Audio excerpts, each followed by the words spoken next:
রংপুরের রাজনৈতিক প্রেক্ষাপটে একটি দল আছে যে দলটির কারণে বিগত ফ্যাসিস্ট সরকার তাদের ফ্যাসিজম দেশে প্রতিষ্ঠিত করেছিল, মানুষের গণতন্ত্র, মানুষের ভোটাধিকার তারা হরণ করেছিল।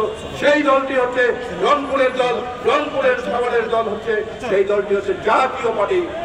এই জাতীয় পার্টি যখন ভোট আসে আপনাদের সামনে উপস্থিত হয়, তারা আবেগতাড়িত করে ভোট দিয়ে ওই সংসদে যায়। সংসদে যে তারা হালুয়া রুটির ভাগ বাটোয়ারা নিয়ে কিন্তু দর কষাকষি করে। তারা রংপুরের জন্য কাজ করে না, রংপুরের ভাগ্য উন্নয়নের জন্য কাজ করে না, রংপুরের যে বেকার আছে বেকারের কর্মসংস্থানের জন্য তারা কাজ করে না। তারা রংপুরের উন্নয়নকে বৈষম্য স্বীকার করায় কোন রংপুরের উন্নয়ন করা হয় না।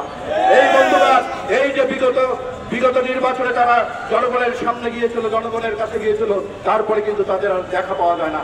আগামী নির্বাচনে আবার যখন নির্বাচনের শিডিউল ঘোষণা করবে, আবার জনগণের সামনে উপস্থিত হবে। আসলে তারা ব্যক্তি সরকারের জন্য রাজনীতি করে, তারা কিন্তু জনগণের জন্য রাজনীতি করে না, রংপুরের মানুষের ভাগ্য উন্নয়নের জন্য কাজ করে না। এই বিষয়টি যুবদলের প্রত্যেকটা নেতা কর্মীকে আজকে সাধারণ মানুষের কাছে উপস্থাপন করতে হবে। এবং আমাদের দল বাংলাদেশ জাতীয়তাবাদী দল, যে বাংলাদেশের সবচেয়ে সর্ববৃহৎ এবং মানুষের আস্থার দল, কারণ এই দলটি দেশের স্বাধীনতা সার্বভৌমত্ব সমুন্নত রাখে।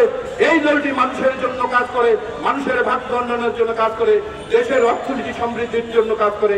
এই বিষয়গুলো এবং আগামী দিনে আমাদের সংসদ তারেক রহমান আমাদের কাছে 31 দফা উপস্থাপন করেছেন। এই 31 দফার সুফল যে আগামী দিনে যদি বিএনপি রাষ্ট্রীয় ক্ষমতা যায়, এর সুফলগুলো জনগণ পাবে। এই সুফলগুলোর মাধ্যমে, এই 31 দফার মাধ্যমে মানুষের উন্নয়ন হবে, মানুষের সামাজিক ও নাগরিক নিরাপত্তা নিশ্চিত হবে, মানুষের নাগরিক অধিকার অক্ষুণ্ণ থাকবে। এই বিষয়গুলো মানুষের সামনে উপস্থাপন করতে হবে, মানুষকে বলতে হবে, মানুষকে বোঝাতে হবে, এই দলের প্রতি আকৃষ্ট করতে হবে।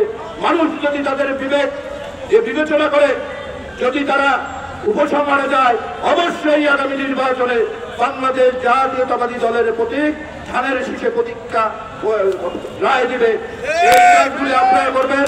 পরিশেষে আজকের এই র্যালি এবং সমাবেশ সফল করার জন্য প্রত্যেকটি নেতা কর্মীর জন্য মহানগর যুব দলের পক্ষ থেকে আমি জানাই ধন্যবাদ এবং আমার ব্যক্তিগতভাবে জানাই কৃতজ্ঞতা। ধন্যবাদ সকলকে। বাংলাদেশ জাতীয়তাবাদী যুব দল জিন্দাবাদ, শহীদ জিয়া অমর হোক, বেগম খালেদা জিয়া জিন্দাবাদ, তারুণ্যের অহংকার তারেক রহমান জিন্দাবাদ। ধন্যবাদ।